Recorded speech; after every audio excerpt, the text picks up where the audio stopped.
అదే చెన్నై ఎప్పుడో ఓడిపోవడం చూసినారా మీరు? అది కూడా ఆర్సీబీ పైన. కప్ నమ్దే.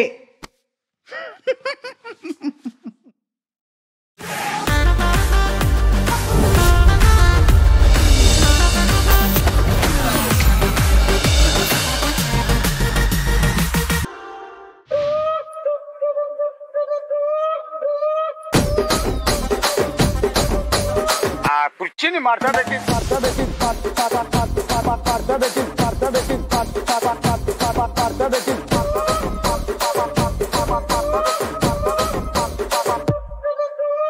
హాయ్ హలో నమస్తే good evening Aadab. Welcome to ఆలీతో సరదాగా సీజన్ 2. అనుకున్నది సాధిస్తూ అందరికీ సహాయం చేస్తూ ఎందరికో ఆదర్శంగా నిలుస్తున్న గొప్ప వాళ్ళని మీ ముందు తీసుకొస్తుంది మా ఆలీతో సరదాగా. లెట్స్ స్టార్ట్ ఆలీతో సరదాగా సీజన్ 2.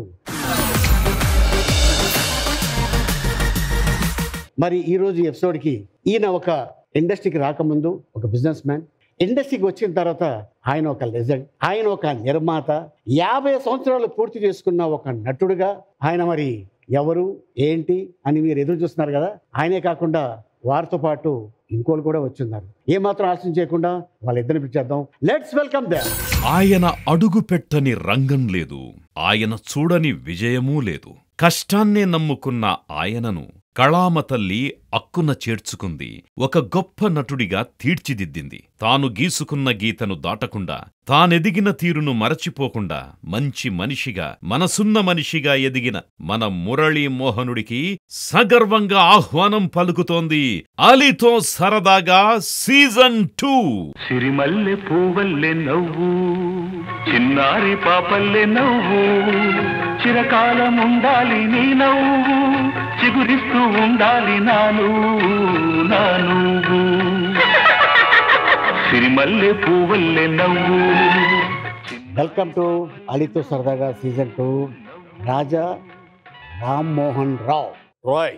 ఈ రాయ్ ఏంటంటే ఈ రాయ్ జనరల్ గా అది బెంగాలీ వాళ్ళకి ఉంటుంది అనుకుంటా.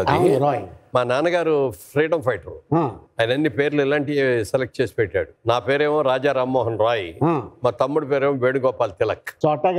అది కాబట్టి అంత పేరుతో పిలవలేక అందరూ రాజ్బాబు రాజ్బాబు అని అలవాటు అయిపోయింది. స్కూల్లోకి వెళ్ళిన తర్వాత సర్టిఫికెట్, మనకి అప్పట్లో స్కూల్ లీవింగ్ సర్టిఫికెట్ అని ఉండేది కదా, దాంట్లో పేరేంటంటే రాజ్బాబు అని చెప్పాను స్కూల్కి వెళ్ళినప్పుడు. అదే పెట్టారు, అది రిజిస్టర్ అయిపోయింది. ఇక ఆ తర్వాత బ్యాంకులు సంతకాలు కానీ ఈ గారి డాక్యుమెంట్స్ కానీ రాజ్బాబుతోనే. ఇప్పుడు కూడా అదే. ఇప్పుడు కూడా ఏం చేస్తారంటే పాస్పోర్ట్ ఎట్లా ఉంటుందంటే మురళీ మోహన్ అలియాస్ రాజ్బాబు అని. అంటే ఎప్పుడైనా అడిగారండి what is this alias Rajbabu అని? వాళ్ళ ఇష్టం, వాళ్ళు దాని మీద రాసేటప్పుడు ఒకసారి మాగంటి అంటారు, ఒకసారి మురళీమోహన్ అంటారు, ఒకసారి రాజబాబు అంటారు. అండ్ అలాగే ఈ సాంగ్ ఏంటి సార్? దిక్కులు చూడకు రామయ్య పక్కనే ఉన్నది సీతమ్మ. ఆ రోజుల్లోనే ఆ పాట మీ మీద అలా ఎందుకు ఆ రోజుల్లోనే అంటే అప్పట్లో మీకు ఆల్రెడీ మీరు ఇండస్ట్రీకి రాకముందు మీకు పెళ్లి అయిపోయింది కదా? పెళ్లి అయిపోయింది, 2 పిల్లలు కూడా. అయినా కూడా ఆ పాట ఎందుకు రాయాల్సి వచ్చింది? సిచ్యువేషన్ బట్టి రాస్తారు. ఏదో నిగూఢంగా మాట్లాడుతున్నాడు. జనరల్గా ఇండస్ట్రీకి వచ్చేటప్పుడు హీరో అవ్వాలంటే వాళ్ళు ఏంటంటే ఫ్యామిలీ బాధ్యతలు, సో అట్టాగా హీరో అయిన తర్వాత పెళ్ళి అవుతుంది. కానీ పెళ్ళయిన తర్వాత మీరు హీరో అవటం అనేది ఇది మాత్రం రికార్డ్ బ్రేకింగ్. పైగా 2 పిల్లలు, 2 అబ్బాయిలా 2 అమ్మాయిలా? ఒక అబ్బాయి అమ్మాయి. సో మీకు 2 కూతురు అని చెప్తున్నారేంటి? ఒక కూతురు ఒక కొడుకు. అయ్యా కాదండి, మా అమ్మాయి పేరేమో మధుబిందు. అవును. మా అబ్బాయి పేరు రామ్మోహన్. మీకు తెలియకుండా ఇంకో కూతురు కూడా ఉన్నారు. నాకు తెలియకుండా ఈ షోకి తీసుకొచ్చాము మేము. తీసుకొచ్చారా? మేము తీసుకొచ్చాం. పిలిచామంటారా మరి? పిలవండి. లెట్స్ వెల్కమ్ రూపా గారు. గొప్ప కుటుంబంలో జన్మించి, గొప్ప మనుషులున్న ఇంట్లో కోడలిగా అడుగుపెట్టి, విలువల్ని పాటిస్తూ విజయం సాధిస్తూ, మంచిని పంచడం మా తత్వం, మంచితనమే మా వ్యక్తిత్వం అని నిరూపిస్తూ ఎందరో ఆడవాళ్లకి ఆదర్శంగా నిలుస్తోన్న శ్రీమతి మాగంటి రూపగారికి ఘన స్వాగతం చెబుతోంది ఆలీతో సరదాగా సీజన్ 2.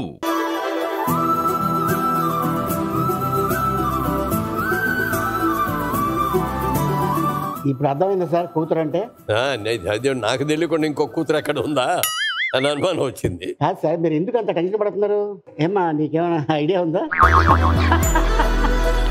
నాన్నగారు ఎప్పుడు అందరితోనూ నాకు 2 కూతుర్లు 2 వాళ్ళు 2 కొడుకులనే చెప్తారు. That's what we believe also, that ఎప్పుడు అలాగే ట్రీట్ చేస్తారు. అందుకనే నేను నాన్నగారు అనే పిలుస్తాను.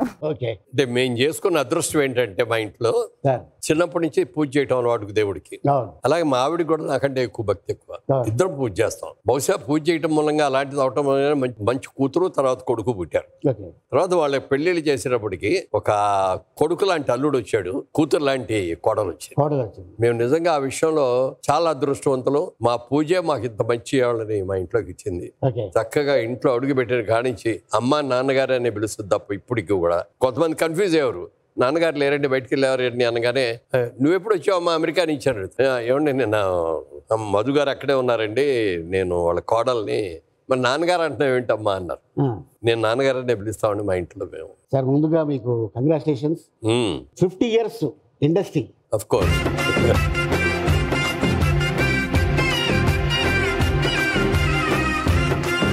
అది మామూలు జర్నీ కాదు.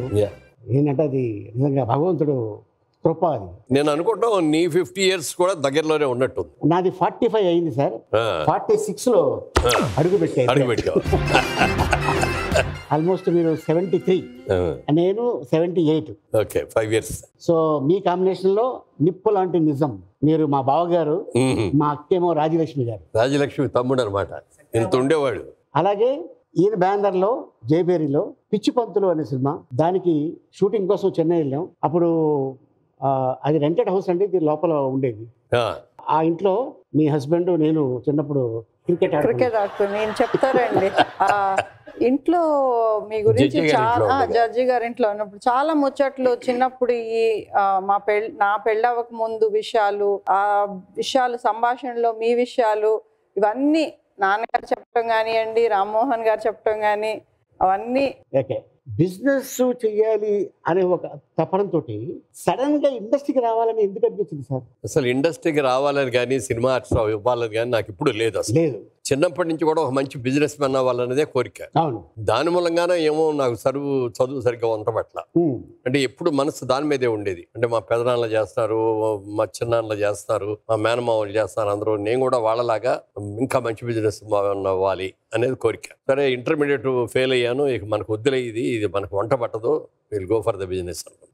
అప్పుడు నాన్నగారు ఇక్కడ ఆదిలాబాద్ డిస్ట్రిక్ట్ లో ఫారెస్ట్ కాంట్రాక్ట్స్ చేసేవారు. కొన్నాళ్ళు వెళ్ళిపోయి ఆ కాంట్రాక్ట్స్ అవి చేశాను ఆయనతో పాటు. తర్వాత ఇక అది కూడా కుదరలేదంటే ఇంట్లో ఆడపిల్లలు పెళ్ళిన తర్వాత ఇక లేక ఖాళీగా కూర్చున్నాం. ఏం చేయాలి అనుకుంటా ఉండగా ఒక కంపెనీలో కిసాన్ ఇంజనీరింగ్ కంపెనీ, ఆ కంపెనీ నుంచి నాకు మా చిన్నాన్నగారు వాళ్ళదే నాకు ఒక ఆఫర్ ఇచ్చారు. బెజవాడ బ్రాంచ్ ఓపెన్ చేస్తున్నాము, దాంట్లో వర్కింగ్ పార్ట్నర్గా నువ్వు ఉంటావా అన్నారు. ఉంటానన్న. నాకు అంతకంటే అప్పుడు ఏం లేదు. నెలకు 100 రూపాయలు జీతం, లాభాల్లో 15 పైసలు వాటా అన్నారు. ఇమ్మీడియట్గా ఒప్పుకున్నా. ఆ మోటార్లు ఏంటో, కరెంటు ఇంజిన్లు ఏంటో ఏమిటో ఏమి తెలియదు నాకు అప్పుడు. తెలియకపోయినా ఒక నెల రోజుల్లో వాటి గురించి మొత్తం తెలుసుకొని బిజినెస్ చేసాం. బిజినెస్ చాలా బాగుంది అనుకున్న తర్వాత 3 ఏళ్ళు 4 ఏళ్ళు అయిన తర్వాత మా చిన్నాన్నగారు ఒక రోజు నన్ను పిలిచి, నేను నా వాటా అమ్మేద్దాం అనుకుంటున్నాను, ఎవరో బయట అడుగుతున్నారు, వాళ్ళకంటే ముందు నీకు చెప్పాలి కదా అని నీకు చెప్తున్నాను, నువ్వు కొనుక్కుంటాను, నువ్వు తీసుకో అన్నారు. నా దగ్గర అంత డబ్బులు ఉంటే ముందే చేరేవాడిని కదండి, నా దగ్గర అంత డబ్బు లేదు, వాళ్ళకి ఇచ్చేయండి అన్న. లేదు ట్రై చేయి, నువ్వు వారం రోజులు టైం ఇస్తున్నా, వారం రోజుల్లో నువ్వు కనుక తీసుకుంటారంటే నీకే ఇస్తాను. ఇంటికి వచ్చేసాను. వచ్చేసి కూర్చొని ఆలోచిస్తాను, ఈయన ఇచ్చాడు ఆఫర్ మంచి ఆఫరే, నిజంగా తీసుకుంటే బాగుంటుంది, కానీ ఎలా అని ఆలోచిస్తున్నా. మావిడ నన్ను చూసి, ఏంటి ఇందాక నుంచి చూస్తున్నా, ఏదో పరధ్యానంగా ఉన్నారు, పిలిచినా పలకట్లేదు, ఏంటి అంది. ఏం లేదు మామూలుగానే ఉన్నా కదా అన్న. లేదు ఏదో ఉంది, చెప్పండి. అప్పుడు అన్న, ఇట్లా చిన్నాన్నగారు ఈ ఆఫర్ ఇచ్చారు నాకు, ఆయన షేర్ అమ్మేస్తున్నా అంట, నన్ను కొనుక్కోమని అన్నారు. మరి కొనుక్కోవచ్చు కదా అంది. కొనుక్కోవచ్చు కదా అని చెప్పే బాగానే ఉంది, డబ్బులు ఉండాలి కదా మన దగ్గర అన్న. మా పుట్టింటాళ్ళు నాకు 5 ఎకరాల పొలం ఇచ్చారు, ఆ పొలం అమ్మేస్తే సరిపోద్ది దీనికి. పొరపాటును కూడా తీసుకొని ఆడపిల్లల ఆస్తి ఇచ్చేది అసలు ముట్టుకోండి నేను. ఎందుకంటే మీ తల్లిదండ్రులు మీకు ఇచ్చేది రేపు ఏ కష్టాలు వచ్చినా మిమ్మల్ని ఆదుకుంటుంది, అదే అనేది ఇస్తారు. బిజినెస్ అంతా అసలు లాభం రావచ్చు, నష్టం రావచ్చు. అందుకని నీ పొలం అమ్మేసి ఆ డబ్బు తీసుకెళ్ళి అందులో పెట్టి రేపు పొద్దున్న నష్టం అయిందనుకో, మీ పేరెంట్స్ కానీ మీ పుట్టింటాళ్ళు కానీ ఏమనుకుంటారు, ఏదో మా అమ్మాయికి ఇచ్చింది కూడా అమ్మేసి తీసి బిజినెస్లో పెట్టాడు, నాశనం చేశాడు అనుకో. వద్దంటే వద్దాను.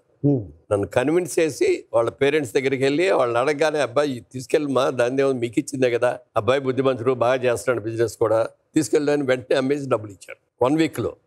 ఆ 1 వీక్లో డబ్బులు తీసుకెళ్ళి ఆయనకి ఇచ్చేసి ఆయనది 35% షేరు, నాకు 15% వర్కింగ్ ఉంది. ఆ 35% కొనుక్కొని అదే కంపెనీలో 50% షేర్ రావడం. అక్కడి నుంచి ఇక డే అండ్ నైట్ కష్టపడి చేశాను. బ్రహ్మాండంగా సక్సెస్ అయింది బిజినెస్. ఇప్పుడు అమరావతి ఏరియా ఊళ్ళన్నీ కూడా నేను ఆ రోజుల్లో మోటార్ సైడ్గా ఇచ్చి పంపు సెట్లు అయ్యండి ఆ రోజుల్లో. అలా చేసినప్పుడు సరదాగా అప్పుడప్పుడు నాటకాలు వేసేవాడిని.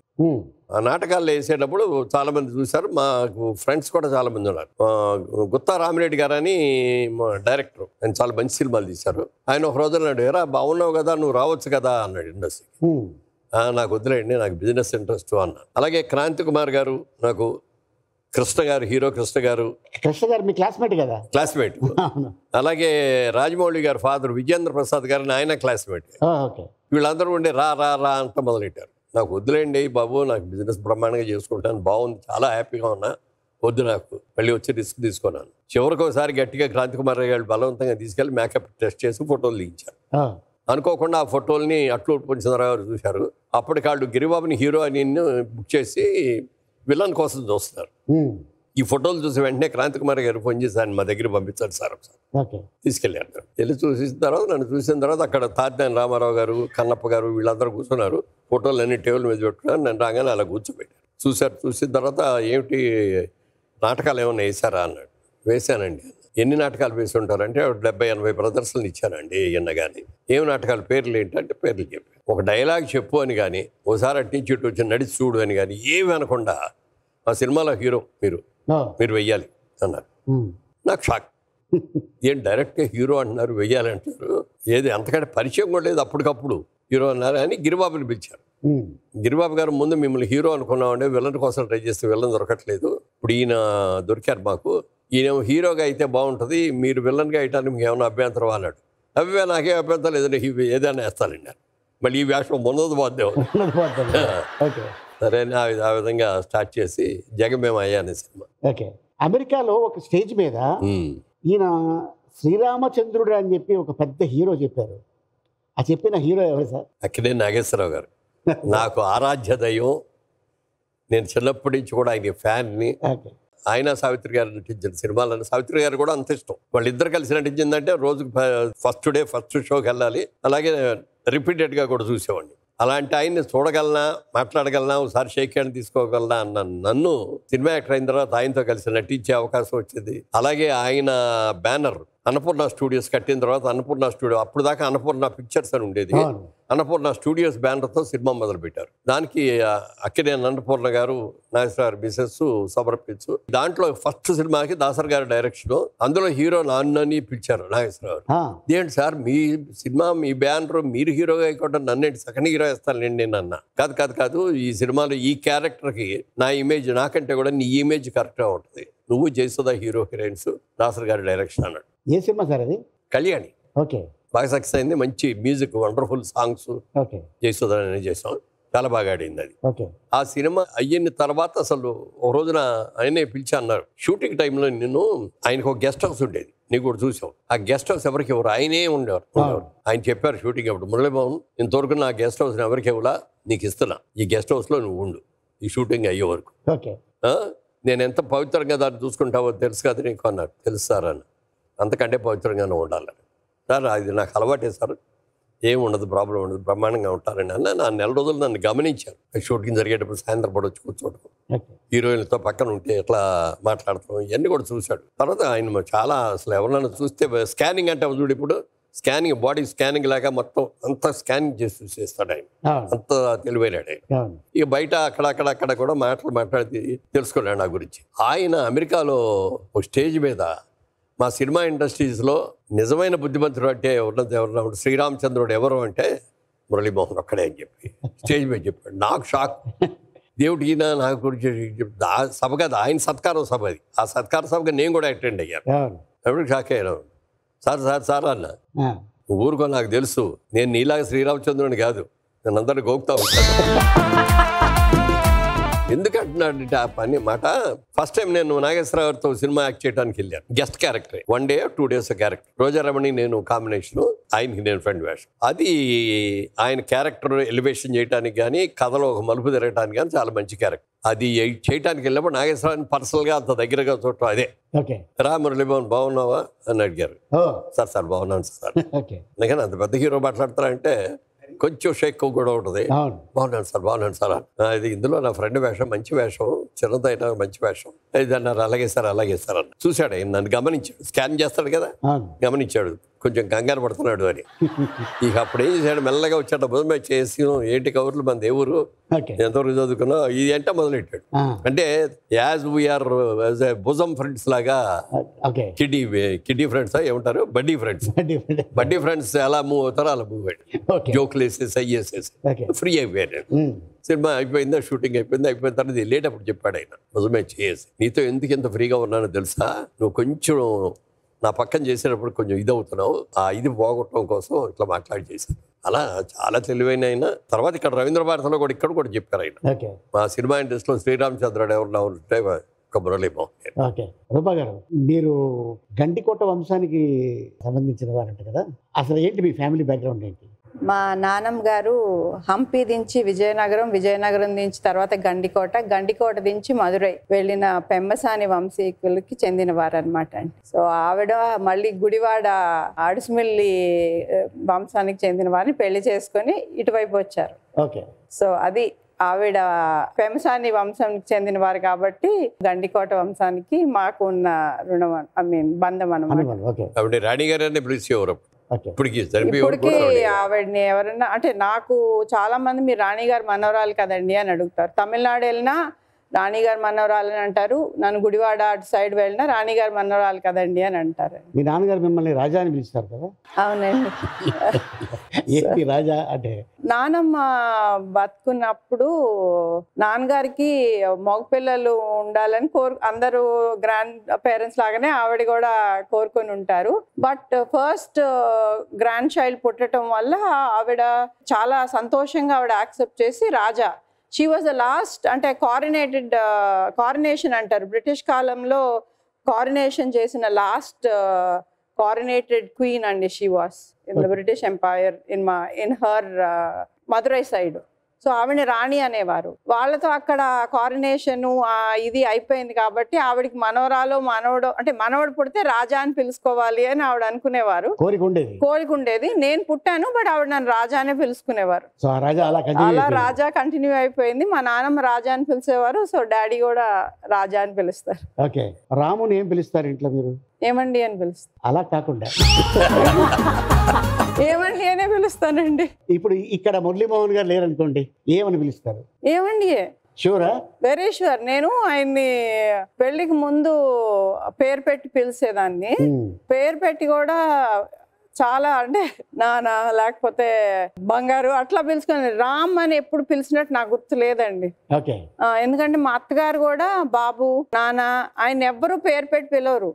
ఎప్పుడన్నా మా అమ్మాయి ముద్దుగా పేరు పెట్టి పిలుస్తుంది. ఆయన పేరు పెట్టి పిలిచేదల్లా మా వదిన గారు ఒక్కరే, అది కూడా రాము అని పిలుచుకుంటారు. లేకపోతే నాన్నగారు బాబు అంటారు, అమ్మ బాబు అంటారు, అందరూ ఆయన్ని అలాగే పిలుస్తారు. నేనైతే ఎప్పుడన్నా నాన్న అంట, లేకపోతే ఏమండి, మోస్ట్లీ ఏమండి అని.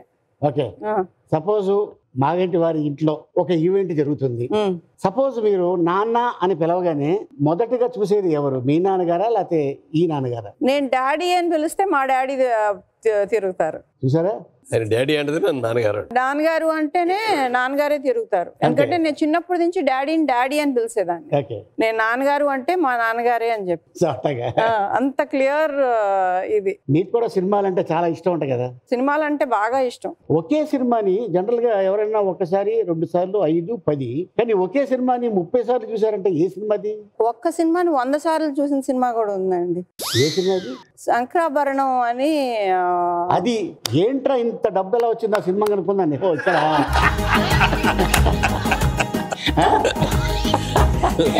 దానికి ముందు ముత్యాల ముగ్గు అని ఒక సినిమా ఉందండి.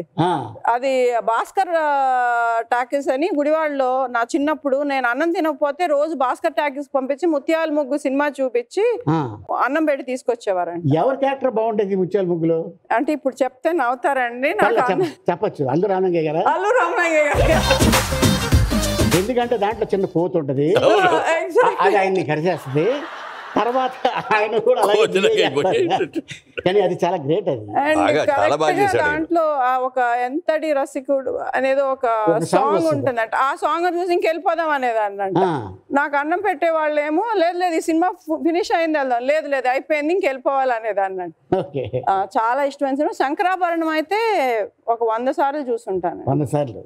స్కూల్ అయిపోయిన తర్వాత ఏది హోంవర్క్ చేయాలన్నా మంచి మార్కులు తెచ్చుకోవాలన్నా నాకు శంకరాభరణం చూపిస్తారా, నాకు శంకరాభరణం చూపిస్తారా. ఆ సినిమా చూసి ఇన్స్పైర్ అయ్యి డాన్స్ నేర్చుకున్నానండి. సో ఎక్కడైనా ప్రదర్శనలు ఇవ్వడం జరిగిందా? మెడ్రాస్ లో ఉన్నప్పుడు భరతనాట్యం నేర్చుకుని వెంపటి సత్యం గారి దగ్గర కూచిపూడి నేర్చుకున్నాము, ప్లస్ కళాక్షేత్రాల్లో డాన్స్ నేర్చుకోవడం 2 చేసాము. పర్ఫార్మెన్సెస్ ఇచ్చేవాళ్ళం కాదు కానీ కళాక్షేత్రాల్లో కానివ్వండి లేకపోతే వెంపటి సత్యం గారి దగ్గర నేర్చుకున్నప్పుడు కానివ్వండి అట్లా డాన్స్ చేయటం అనేది. పెళ్లి వరకు కూడా I use to practice and give performances. Okay. General గా ఆయనకి నేచర్ అంటే చాలా ఇష్టం అండ్ ప్రజలు సేవ అదే యాజ్ ఇట్ ఈజ్ రూపకు కూడా వచ్చింది అని విన్నాను. అది ఎంతవరకు నిజం? వ్యవసాయం అంటే బాగా ఇష్టం. ఏంటంటే ఫాదర్ సైడ్ కూడా అంత వ్యవసాయ కుటుంబమే. అంటే నేను చిన్నప్పుడు ఉండింది కూడా ఒక రైస్ మిల్ వాతావరణంలోనే. సో దానివల్ల అంటే వ్యవసాయం అంటే చాలా ఇష్టం. ప్లస్ నాన్నగారు ఎప్పుడు పంప్స్ గురించి నాన్నగారు చెప్పే ఈ వ్యవసాయం పట్ల ఇవన్నీ. ప్లస్ అందరూ మనం I think we all grew up in అంటే we are all agrarian families. So వ్యవసాయం పట్ల చాలా గౌరవం. అండ్ గోదావరి అంటే ఆ వాతావరణంలో పనిచేయటం, రూరల్ బ్యాక్గ్రౌండ్లో ఎక్కువ నేను రూరల్ ఎంపవర్మెంట్ రూరల్ డెవలప్మెంట్లో పనిచేయటం వల్ల అంటే కూడిన వృత్తి ఏమన్నా ఎన్నుకోవాలి అనే దీంతో గ్రీన్ తత్వ అగ్రిటెక్ అని వచ్చినట్టుంది కదా. యా అండి, నీతి ఆయోగ్ అని గవర్నమెంట్ ఆఫ్ ఇండియా తరఫున అవార్డు వచ్చిందండి. ఓకే. సో ఎట్లా అనిపించింది ఫస్ట్ టైం ఒక అవార్డు తీసుకుంటే ఫీలింగ్? చాలా అంటే చాలా గొప్పగా అనిపించిందండి. ఎందుకంటే అవార్డు కూడా పోస్ట్ కోవిడ్ ఆ పీరియడ్ లో వచ్చిన అవార్డు అండి. So it was very good. అంటే మొత్తం ఇంటర్వ్యూ ప్రాసెస్ కానీ సెలెక్షన్ ప్రాసెస్ కానీ అంతా ఆన్లైన్ లో జరిగింది. సెంట్రల్ గవర్నమెంట్ టీమ్ మొత్తం. సో వచ్చే వరకు కూడా నిజంగా నాకు ఈ అవార్డు అంత అద్భుతమైన ఒక feeling. And it was 75 women మొత్తం ఇండియాలో they selected. Grass root level నుంచి పనిచేసి ట్రాన్స్ఫార్మింగ్ ఇండియా అని 75 years ఆఫ్ ఇండియన్ ఇండిపెండెన్స్ ఇది దీనివల్ల. సో ఇట్ వాస్ చాలా మైల్ స్టోన్స్ ఉండింది అవార్డు రావటం. వచ్చిన తర్వాత వెళ్ళి ఫస్ట్ చంద్రబాబు నాయుడు గారికి చూపించి ఆయన అప్రిసియేషన్ తీసుకోవటం కూడా it was very important for me because just before that I last an election that I contested. So I wanted to tell sir that ఒక ఓటమి తర్వాత అక్కడ వదిలేయకుండా లైఫ్ ని మళ్ళీ ఐ టుక్ ఇట్ ఫార్వర్డ్. నేను అనుకున్నవి చాలా దాంతో I was able to implement whether సేవా దృక్పథంతో నేను ఇంకా ముందుకు వెళ్తున్నాను అని I was able to tell him. That's what that picture is about. So it was very happy moment for me అండి. ఓకే. తను శ్రీలంకలో దాదాపుగా 10 సంవత్సరాల పాటు ఉమెన్ ఎంపవర్మెంట్ మీద చాలా కృషి చేసి అక్కడ అన్ని టీ తోటలు టీ వాళ్ళు ఉంటారు, వాళ్ళందరి దగ్గరికి వెళ్ళటం, వాళ్ళు ఊళ్ళు బాగు చేయటం, వాళ్ళకి పాఠాలు నేర్పించడం, వాళ్ళకి స్కూల్స్ పెట్టి స్కూల్కి పంపించడం, అవన్నీ ఉమెన్ ఎంపవర్మెంట్ మీద చాలా వర్క్ చేసింది. బాలచంద్ర గారు అంటే మీకు చాలా ఇష్టం. ఆయనతో ఒక సినిమా చేయాలని మీ కోరిక ఉండేది. సడన్ గా ఆ సినిమా ఎందుకు ఆగిపోయింది సార్? అది ఆగిపోలా. ఆయన ఏం చేశారంటే మళలై పట్టాళం అని తమిళ్లో సినిమా తీశారు. ఆ సినిమాకి లక్ష్మి గారు హీరోయిన్ గా ఇటువే కాదు నేను కూడా ఒక సినిమా డైరెక్ట్ చేస్తానంటే ఈ సినిమా అన్నారు బాలచంద్ర గారు. ఆ సినిమా చేసింది. రిలీజ్ అవగానే నేను వెళ్ళి చూశాను, నాకు బాగా నచ్చేసింది. ఆ సినిమా తీద్దామని రైట్స్ కొనుక్కున్నాను. బాలచంద్ర గారి దగ్గరికి వెళ్ళి, సార్ మీతో సినిమా తీయాలని నాకు కోరిక ఉంది, ఈ సినిమా మీరు నాకు ఇచ్చి ఇదే మీరే డైరెక్ట్ చేస్తే బాగుంటుందండి అని. నేను డైరెక్ట్ చేసింది కాదు, ఇదే లక్ష్మి గారు చేశారు, నాకు రీమేక్ చేయటం అనేది ఇష్టం లేదు, ఒకసారి తమిళ్లో ఆవిడ డైరెక్షన్లో వచ్చింది కాబట్టి నేను చేయలేను అన్నాడు. సార్ ఎలా అయినా సార్ బాగుంటుంది సార్ మీరు చేయండి సార్ అన్న. ఓ పని చేయండి అయితే మా అసోసియేట్ ఉన్నాడు అతనికి ఛాన్స్ ఇవ్వండి మీరు డైరెక్టర్గా. అతను వచ్చి డైరెక్ట్ చేస్తాడు. రోజు నా దగ్గరకు వచ్చి ఏ రోజు ఏ సీన్లు తీస్తాడో మొత్తం నాకు చూపిస్తాడు. షార్ట్ డివిజన్ చేసి ఇలా చేయాలి అని చెప్తా ఉంటాను నేను. అతను వచ్చి తీస్తాడు. ముఖ్యమైన సీన్లకి, పాటలకి, క్లైమాక్స్ కి నేను వచ్చి డైరెక్ట్ చేస్తాను. అయితే మీ దర్శకత్వ పర్యవేక్షణ అని వేసుకుంటారండి అన్న, వేసుకోండి. సో ఆ విధంగా కోరిక తీరింది. అసలు ఫస్ట్ సినిమా తీసింది అదే నేను. అది మురళీ చిత్ర అని బ్యానర్ పెట్టాం అప్పుడు. ఆ మురళీ చిత్ర బ్యానర్ లో ఆ సినిమా తీసాం. అది అయిన తర్వాత నెక్స్ట్ జైబేరి తీసుకొని వరాల అబ్బాయి తీసి ఇమ్మీడియట్ గా పిచ్చి పంతులా సెకండ్ అంతే. సెకండ్ సినిమా పిచ్చి పంతులు అంతే. సెకండ్ దాంట్లో నేను యాక్ట్ చేశాను. రూపా ఇందాక చెప్పారు ఆయన నిప్పులాంటి నిజం. చాలా చిన్నాడు అప్పుడు. రాజలక్ష్మికి నాకు సాంగ్, ఆ సాంగ్ తీయాలని రోజున ఆ సాంగ్లో ఇద్దరు కూడా ఉంటాడు అనమాట. అక్క తమ్ముడు పెద్దానికి ఇద్దరు ద్వారా నేను వాళ్ళ అక్కని హ్యాండిల్ చేస్తూ ఉంటాను అనమాట. సాంగ్ ఇది వచ్చారు, డేట్లు ఇచ్చారు, ఏమిటి రాలేదు అనుకొని నేను షార్ట్లు అన్ని తీశారు ఆ రోజంతా. నెక్స్ట్ డే మార్నింగ్ వచ్చాడు. ముఖర్జీ గారు చూసే ఇట్రా అన్నాడు. వెళ్ళాడు. నేను ఎందుకు రాలేదన్నా, అక్కడ రాజమండ్రిలో ప్రోగ్రామ్ ఉందండి అందుకని రాలేదు, అందుకని పొద్దునే వచ్చానండి అన్నాడు. నేను కోపం వచ్చి కొట్టాడు. మరి కొట్టడం కాదు, అది ముద్దుగానే హెచ్చరించినట్టు ఇట్లా కొట్టాడు. సాయంత్రం వెళ్ళిపోతా అంటే ఇట్రా అని పిలిచాడు. ఈయన పిలిచి ఇంకెప్పుడు అట్లా డేట్ పాటు చేయకు అని చెప్పి జేబులో నుంచి 100 రూపాయలు తీసిచ్చి, ముఖర్జీ గారు అంటే ఆ రోజు 100 అంటే ఒక 500 1000 కింద లెక్కే కదా, ఇప్పుడు 1,00,000 రూపాయలు, ఇప్పుడు 1,00,000 కింద లెక్క. అది ఇచ్చాడు. ఇవ్వగానే తీసుకొని జేబులో పెట్టుకొని వెళ్ళా. సార్ పొద్దున్న ఇటు కొట్టారు కదా, ఈ పక్కన కూడా కొట్టి ఇంకో 100 ఉంటుంది అందిస్తే బాగుంటుంది. ఒక ఫైనాన్స్ కంపెనీ ఓపెనింగ్కి అక్కినేని నాగేశ్వరరావు గారు ఓపెనింగ్కి వెళ్ళి వచ్చిన తర్వాత ఆ విషయం మీద చెప్పారంట, ఇంకెప్పుడు కూడా ఫైనాన్స్ కంపెనీకి ఓపెనింగ్ వెళ్ళకూడదు. అదే ఫంక్షన్కి వెళ్ళినప్పుడు నేను కూడా వెళ్ళాను. ఓకే. వెళ్ళిన తర్వాత ఏ ఫంక్షన్కి వెళ్ళినా మనం వాళ్ళ గురించి 4 మంచి మాటలు చెప్తాం. నాగేశ్వరరావు గారు మాట్లాడారు, ఆయన గురించి మంచి మాటలు చెప్పారు. తర్వాత నేను మాట్లాడి ఫైనాన్స్ కంపెనీ ఓపెన్కి వెళ్ళి జనరల్గా నేను వెళ్ళనండి, నాగేశ్వరరావు గారు వచ్చారు కాబట్టి నేను కూడా వచ్చాను, చాలా జాగ్రత్తగా చేసుకోండి, మంచి బిజినెస్ సరిగ్గా చేసుకుంటే అది అని చెప్పాను. ఆ అబ్బాయి గురించి మంచాడు అది అని చెప్పి అయిన తర్వాత సంవత్సరం లోపల అది మూతేస్తారు. మూత పడిపోయిన తర్వాత అందులో చాలా మంది సఫర్ అయిపోయారు, డిపాజిట్లు చేసిన వాళ్ళందరూ. ఓ రోజు నాగేశ్వరరావు ఇంటికి వెళ్ళి బెల్ మోగుతాను, బెల్ కొట్టి ఆయన బయటకు వచ్చి ఎవరు బాబు నువ్వు అన్నాడు. సార్ మీరు ఫలానా కంపెనీలో ఫైనాన్స్ కంపెనీలో ఫంక్షన్ మీరు వచ్చేమో వాళ్ళు చాలా మంచి వాళ్ళు, బాగుంటుంది చేయండి అది ఇది అని అన్నారు. నాగేశ్వరరావు గారు అంత వారి చెప్పారంటే ఇదే ఉంది, బాగుంటుందని చేసి కట్టామండి, మా డబ్బులన్నీ పోయిరండి, ఇప్పుడు ఎవరిస్తారు, మీరు ఇస్తారా ఆయన ఇస్తారా అండి అని. ఈ నష్టాన్ని అయిపోయాడు. నిజమే అన్నమాట, నిజమే. సరే ఏదో చెప్పారు, పంపించారు. అప్పుడు అన్నాడు ఆయన, మురళీమోహన్ ఇంకెప్పుడు జన్మలో ఫైనాన్స్ చిట్ ఫండ్ కంపెనీలకి తెలవకు. మనం ఏ ఫంక్షన్కి వెళ్ళినా ఆ ఫంక్షన్ ఎవరు చేస్తున్నారని తెలుసుకొని మంచి వాళ్ళ కాదా అని తెలుసుకొని అలా వెళ్ళు అని సలహా ఇచ్చాను. అది చాలా జాగ్రత్తగా ఆ రోజు నుంచి ఈ రోజు వరకు కూడా ఓ చిట్ ఫండ్ కంపెనీ కానీ ఫైనాన్స్ కంపెనీ కానీ ఓపెనింగ్ అంటే వెళ్ళాను. నా క్లోజెస్ట్ ఫ్రెండ్స్ ఓపెన్ చేస్తాంటే కూడా వద్దిది మీకు రిస్క్ అని చెప్పి అట్లా చెప్పారు తప్ప నేను వెళ్ళా. రూపా గారు, రాము గారు పెళ్లి తర్వాత పరిచయం, పెళ్లికి ముందే పరిచయం? పెళ్లికి ముందే పరిచయం అండి. ఎక్కడ? మా కాలనీలో రామ్ గారి బెస్ట్ ఫ్రెండ్ ఉండేవారు అనమాట, మా నేబర్. సో అక్కడికి వస్తూ ఉండేవారు. నేను ఆయన బెస్ట్ ఫ్రెండ్, బాగా క్లోజ్ ఫ్రెండ్స్ అనమాట. అంటే మీరు ఆల్రెడీ మీ అత్తయ్య గారికి మీరు బురదలో ఎక్కడో ఆడుకుంటుంటే ఈ అమ్మాయి మన కోడలు చేసుకుంటే బాగుంటుంది అని ఒక ఆలోచన వచ్చిందంట, నిజమేనా అది? కోడలు చేసుకుంటే బాగుంటుందని ఆలోచించిందో లేదో తెలియదు కదండి. ఈ పిల్ల పెద్ద అయితే చాలా బాగుంటుంది అంటే, మామూలుగా మా అత్తగారు జోక్ చేశారు, ఎవరన్నా ఫస్ట్ టైం కోడలను చూస్తే చక్కగా అంటే పెళ్లి చూపులకు కానివ్వండి ఎక్కడన్నా లక్షణంగా ఉన్న పిల్లని చూసి బా ఈ పిల్ల బాగుంది, మన కోడలు అయితే బాగుంటుంది అని అనుకుంటా. నేను ఫస్ట్ టైం చూసినప్పుడు నువ్వు బురదలో ఆడుకుంటూ చూశాను నిన్ను అన్న. అవునా అన్న అంటే అవును, మీ తాతగారు ఉండే కాలనీకి వచ్చినప్పుడు వైట్ డ్రెస్ వేసుకొని వర్షం పడి ఉంది, చక్కగా వెళ్ళి బురదలో కూర్చొని ఆడుకుంటా ఉన్నావు నాకు. సో ఆవిడకి అంత బాగా గుర్తున్నాను ఫస్ట్ టైం చూసినప్పుడు. I was around 6 years old అండి. తర్వాత నాకు మా మేనగోళ్ళకి స్కూల్లో సీట్ కావాల్సి వచ్చింది. ఎవరితో రికమెండ్ చేద్దాం అనుకున్న టైంలో మరి బాబు రికమెండ్ చేశాడు, ఎవరు రికమెండ్ చేశారు. రూపా వాళ్ళకి బాగా తెలుసు, తను చెప్తే వస్తుంది అని ఫోన్ చేసి అడిగా, వస్తానంది. మర్నాడు ఇంటికి వచ్చి పాపని తీసుకెళ్ళడానికి వచ్చినప్పుడు చూశాను నేను, అమ్మాయి చాలా ఎఫిషియెంట్ లాగా ఉంది, చక్కగా ఉంది, ఈ పిల్ల మన కోళ్ళ అయితే అంత బాగుంటుంది అని అనుకున్నా. ఫస్ట్ ఇంప్రెషన్ నాకు. అనుకోకుండా మళ్ళీ ఆవిడే కోళ్ళ అయ్యొచ్చు. ఆల్రెడీ మీకు సీట్ ఇవ్వాలని అనుకున్నారు, ఇదంతా కావాలని రాము మొత్తం ప్లాన్ చేశారు. అప్పుడు వాళ్ళిద్దరు లవ్లో ఉన్నారనే సంగతి కూడా తెలియదు. ఎన్నేళ్ళు ఉన్నారమ్మా? 8 years. 8 years. ఓకే. మధ్యలో ఒక 7 years రాము గారు మీరు మాట్లాడుకోలేదంట, ఏంటిది? మాట్లాడుకోలేదంటే ఆయన స్టడీస్ కోసం అమెరికా వెళ్ళిపోయారండి. అమెరికా నుంచి మళ్ళీ హైదరాబాద్ వచ్చి హైదరాబాద్లో రియల్ ఎస్టేట్ చేసుకుంటున్నారు. నేను చెన్నైలో ఉన్నాను, నేను చదువుకుంటూ అక్కడ ఉన్నాను. పేరెంట్స్ రెండు సైడ్లు తెలుసు కానీ తెలియనట్టు ఉండేవారు. ప్లస్ ఇంకా యాక్సెప్ట్ చేయలేదు. ఇవాళ రోజులాగా మొబైల్ ఫోన్స్ అవి లేవు కదండి. నేను ఇక్కడికి ఫోన్ చేస్తే వీళ్ళు ఎత్తుతారు, అక్కడ ఫోన్ చేస్తే మా డాడీ ఎత్తారు. So there was no question of communication.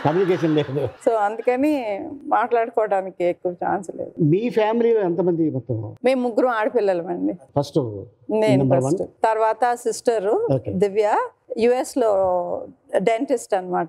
Wife and husband ఇద్దరు న్యూయార్క్ లో డెంటిస్ట్. థర్డ్ సిస్టర్ వచ్చి Brinda, she married to Vishnu. Very good.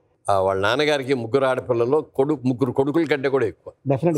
వాళ్ళ అమ్మని కానీ నాన్నగారు కానీ ఎంత చక్కగా చూసుకుంటారని చెప్పడానికి నిజంగా ఆయన చాలా అదృష్టవంతుడు, ఇలాంటి ముగ్గురు బిడ్డలకి తండ్రి అవటం. ఆయన అలాగే చిన్నప్పుడు మీ ముగ్గురికి ఒక కోరిక ఉండేదంట కదా, నేను పెద్ద అయిన తర్వాత నేను ఇదవుతాను, నేను పెద్ద అయిన తర్వాత ఇదవుతాను అని చెప్పేసి మీలో మీకు ఒక చిన్న కాంపిటీషన్ ఉండేదంట కదా? అవునండి. ఏంటి కాంపిటీషన్?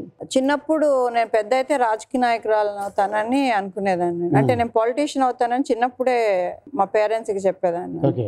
మా సెకండ్ సిస్టర్ ఎప్పుడు doctor, and third sister were always wanted to be in films. నేను ఫిల్మ్ ప్రొడ్యూసర్ అవుతా అని చిన్నప్పటి నుంచి అనుకునేది. She was very clear. Even when she was about 10 years old తను స్క్రిప్ట్ స్టోరీస్ రాసేదండి. She also is the creative producer for Thalaivi అండి. So అప్పట్లో అంత పెద్ద ఫ్యామిలీలో పెళ్లి జరుగుతున్నప్పుడు నాకు తెలిసి మురళీమోహన్ గారు ఫ్రెండ్ సర్కిల్ అవ్వచ్చు, మీ నాన్నగారు ఫ్రెండ్ సర్కిల్ అవ్వచ్చు, దాదాపు అప్పట్లోనే పిలిచుంటే ఒక 1000 మంది దాకా వచ్చేవాళ్ళు. ఎవ్వరు కూడా వద్దని 20 మందితోటి క్యాండిల్ లైట్ మ్యారేజ్ ఏదో జరిగింది. అది అంటే మాది ఆల్మోస్ట్ 8 years తర్వాత పేరెంట్స్ ఒప్పుకొని జరగటం కదండి పెళ్లి. సో మా వారు మొక్కుకోవటం, అంటే మేమిద్దరం తిరుపతిలో పై తిరుపతిలో పెళ్లి చేసుకుంటామని మొక్కున్నాము. సో వెళ్ళి పై తిరుపతిలో పెళ్లి చేసుకున్నాం. కరెక్ట్ గా అంటే ఈ క్యాండిల్ లైట్ ఇది మేము ప్లాన్ చేయలేదండి, దేవుడు చక్కగా ప్లాన్ చేసిన పెళ్లి. కరెక్ట్ గా ఆ టైం కరెంట్ పోయింది. సో క్యాండిల్ లైట్స్ వెలిగించాల్సి వచ్చింది. సో ఇప్పుడు చాలా ఈవెంట్ మేనేజర్స్ వాళ్ళు ప్లాన్ చేస్తున్న పెళ్లిని మాకు అంత చక్కగా బ్యూటిఫుల్ గా వెంకటేశ్వర స్వామి ప్లాన్ చేసి చేశారు అనమాట. అంటే ఆడ ఫ్యామిలీ మా ఫ్యామిలీ వెళ్ళాం, ఇంకెవరు లేరు. పెళ్లి పెట్టాము. ఏ ఇయర్ సార్ ఇది? 96 అండి. 96.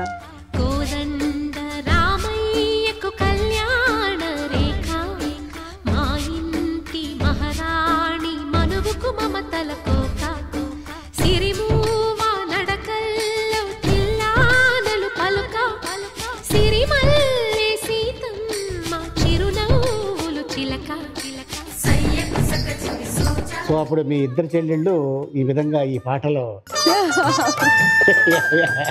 ఎవరే అతగారు అంటే రాముని చూపించారు. ఓకే, రాము ఏమని పిలుస్తాడు మిమ్మల్ని ఇంట్లో? రూపమ్మ.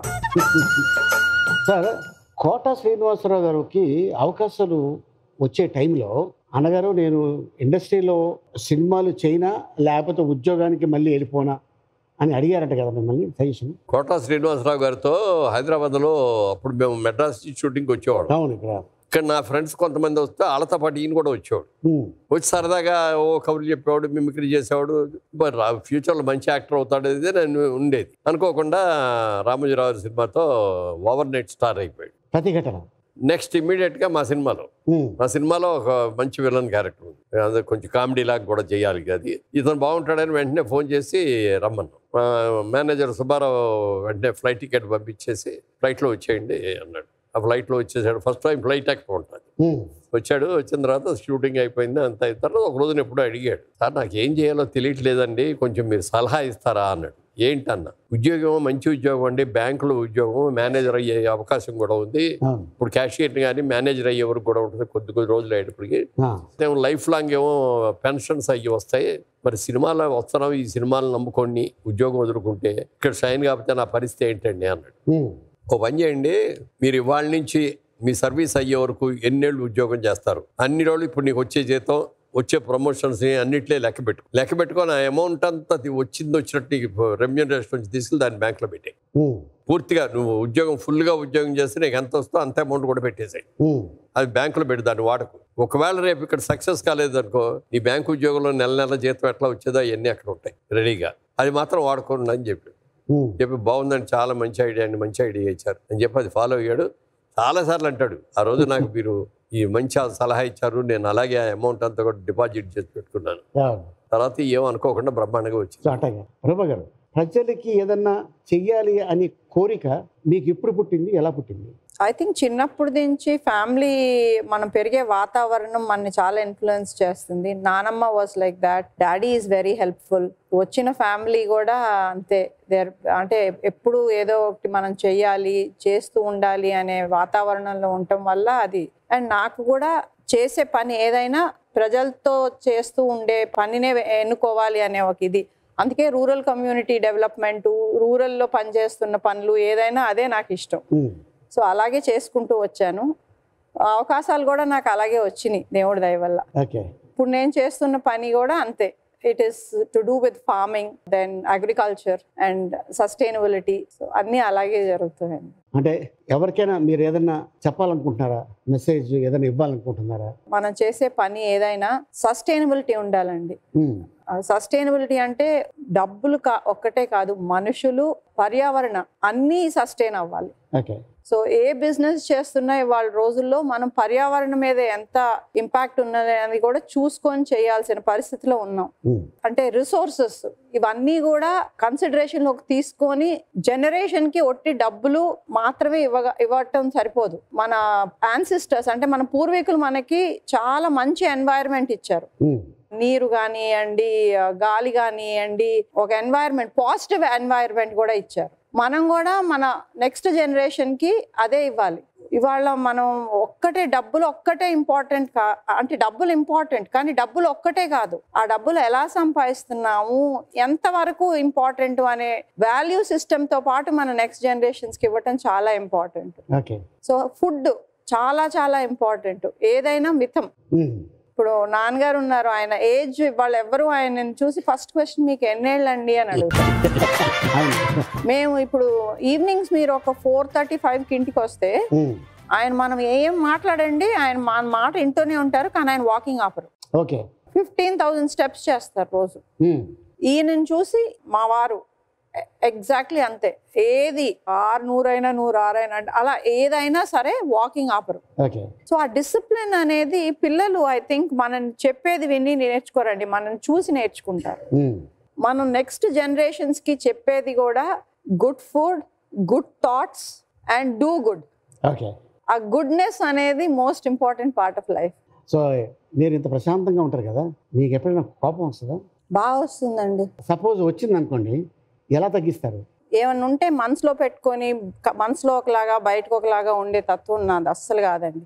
ఏదన్నా ఉంటే వెంటనే గబాబా, అంటే నాకు ఎవరు నన్ను బాధ పెట్టారో లేకపోతే ఎవరి పట్ల నాకు కోపం ఉందో అది నేను చెప్తాను, చెప్పిన వెంటనే అయిపోతుంది, ఇంకంతే అయిపోయింది. దాంతో అయిపోయింది. నెక్స్ట్ ఇంకా నెక్స్ట్ ఏంటి, నెక్స్ట్ వాట్ ఇంకా చెప్పాను, అయిపోయింది, అమ్మయ్య.